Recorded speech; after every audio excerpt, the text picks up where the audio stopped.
Ayan. Ito tayo isda, guys. Kasi na-miss ko na yung isda. So, okay, live tayo dito sa aking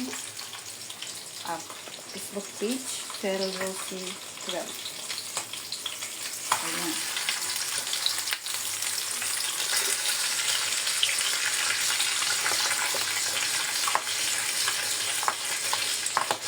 Yes.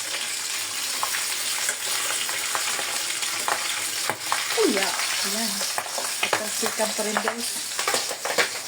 Nagkalsikan pa rin, kaya ito ang ayaw kong magprito kasi nagtalsikan siya. Diba? Sakit sa balat. So, paano na kaya yung mga nasusunog, talagang pinahirapan sila ni Lord. Yung nakikita natin nasusunog, syempre, buhay pa yun sila or nasuffocate muna sila sa usok bago sila namatay. Okay? So, ganun. Kaya mahirap. Mahirap. Ayan, nagputukan siya.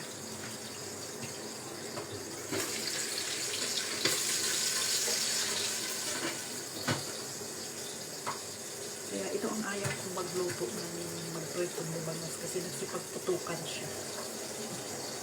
Kaya ginawa ko, nilagyan ko nga ng itlog, pero yun nagsipagputukan pa rin. Kailangan natin takpan yun, takpan pa rin.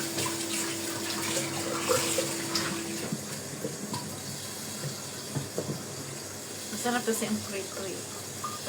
Ang favorite ko talaga sa isda ay wala akong sinasabi na favorite, basta isda ay I like too much. Walang favorite, anong klaseng luto, basta lahat ng klaseng luto ng isda ay gusto ko. So, okay? Mas gusto ko ang isda kaysa pagkakarni kasi, pag patanda na, doon mo makukuha lahat ng mga, alam mo na yung mga sakit-sakit. Kaya yung mga palatanda noon, na mahaba ang buhay, lalo na yung mga mahihirap, kasi wala silang, hindi sila nakakain ng masasarap, tulad ng mga masasarap na luto araw-araw ng kanin. Kung ano-ano pa, iba pa. So, ang lagi nilang ulam, kasi laging bundok din ako, gulay, yung gulay na tanim. So, wala yung mga walang halong, no any pesticide to spraying the plants. So, the plants or the vegetables are healthy. We passed in the old generation, not the same today. Before the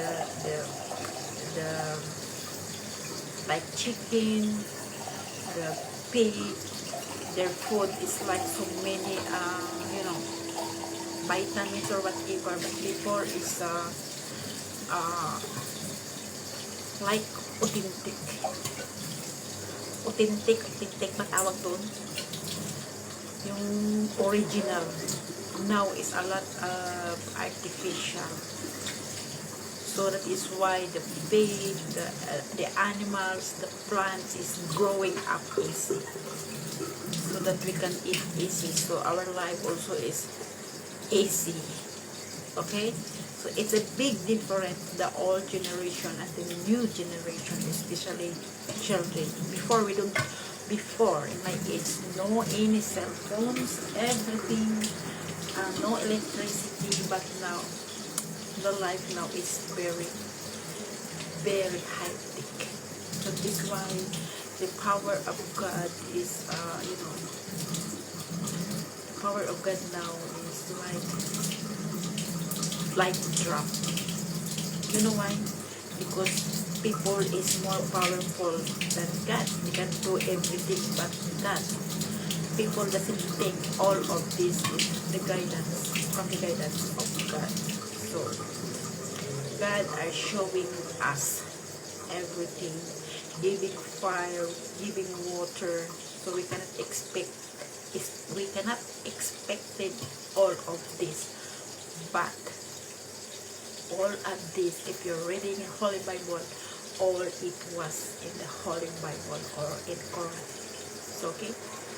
So guys, nagwali ako ngayon.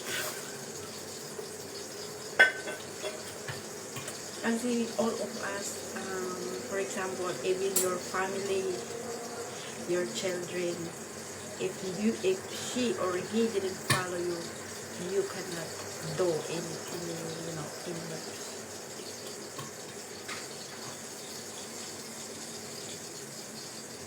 It's not easy because they have their own decision, they have their own life. So each of us, we will, kanya tayong lutas or yung ano ba tawag dito, yung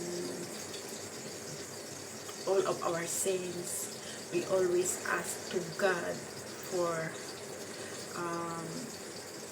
tawag nito, nabubo ako ngayon,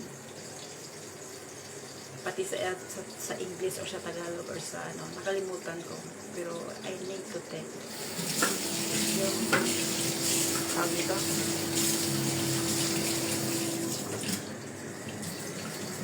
magpatawad tayo ni Lord.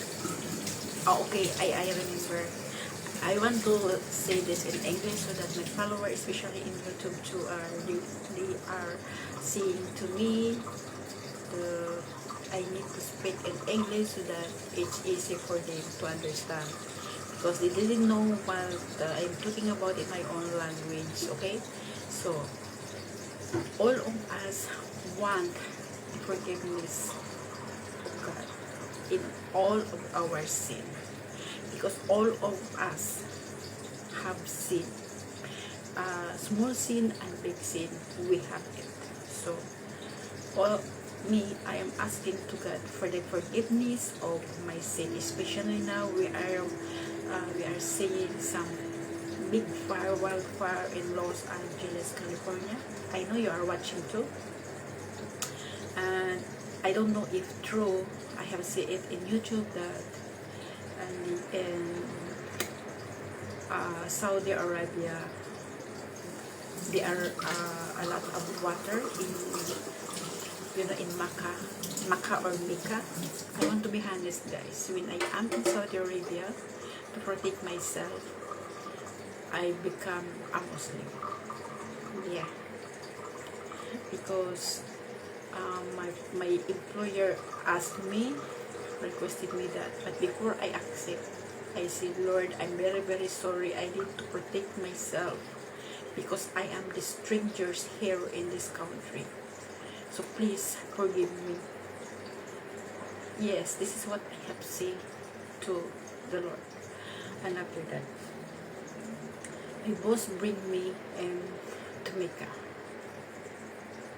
Bring me to Mecca, and I have until now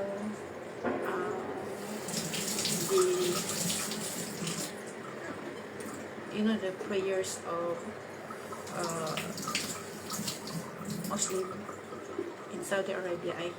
I still recite some more because I am still in the middle, because I am not yet I am not yet completely a Muslim.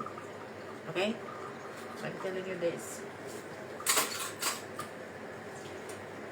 So I want to share this to you a little. I don't have read anything, it's just in my mind. So if I am mistake, please don't judge me and just correct. Okay, so this is a little just issue that I recite the Bible. So Allahu Akbar. Subhanakallahumma wa bihamdika wa tabaraka ismuka wa ta'ala juduka wa la ilaha illa A'udhu billahi minasyaitanir rajim. Bismillahirrahmanirrahim. Alhamdulillah rabbil alamin.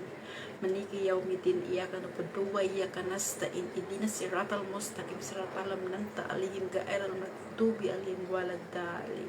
Amen. So, ito, I love Islam, to be honest. But as of now, I am in the middle. So I didn't judge any of the religion. Okay? Because all of this religion is going to Allah, to our Almighty One. So,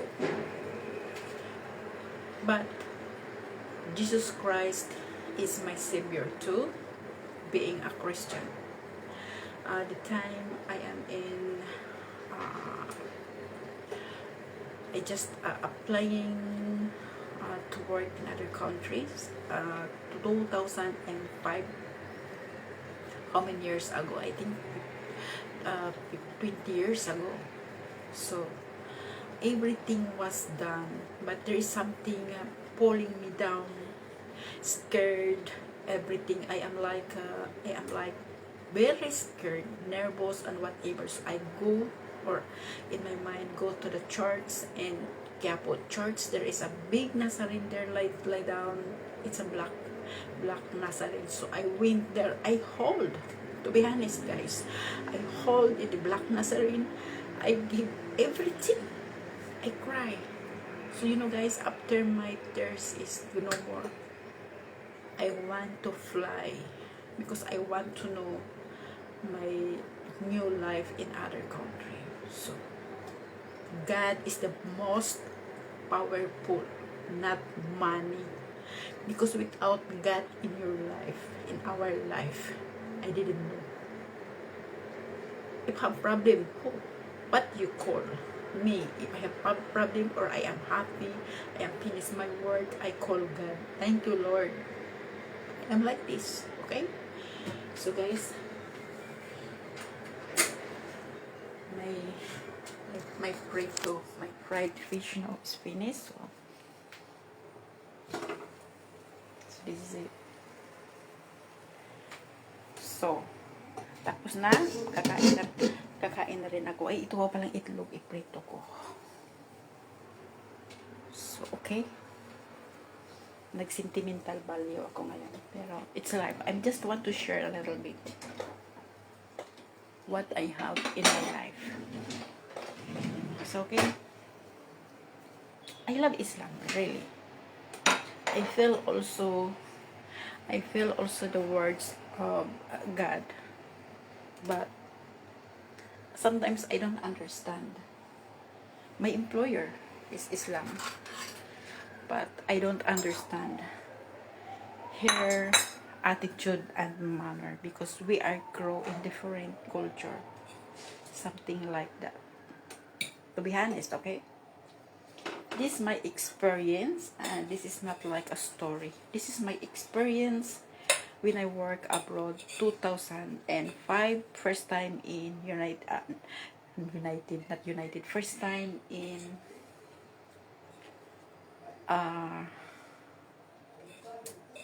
first time in Saudi Arabia. The location is Abha, USA. No, not USA, Abha, USA. So, and then the next, I work in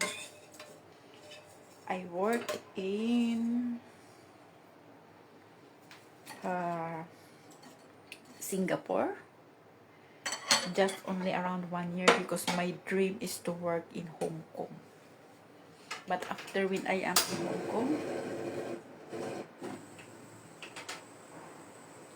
in Hong Kong, I'm not success, because my employer is not good. Okay, so after 1 year in Hong Kong, I decided to move to Macau. So here in Macau, I find my place. I work here in Macau for almost 15 years. Because since 2010 and now 2020-25, so this coming August. Tingnan. Kumain na. Oh. Aya. Sikbon. Tingnyat. tingnyat. 빨리 보이네. Aya. Ngo sikligawa. Homay. Kaluto daw siya ng bontan na. Yantan. Yatan. Ligaw. Oh, diba? Yatan means isang itlog. So,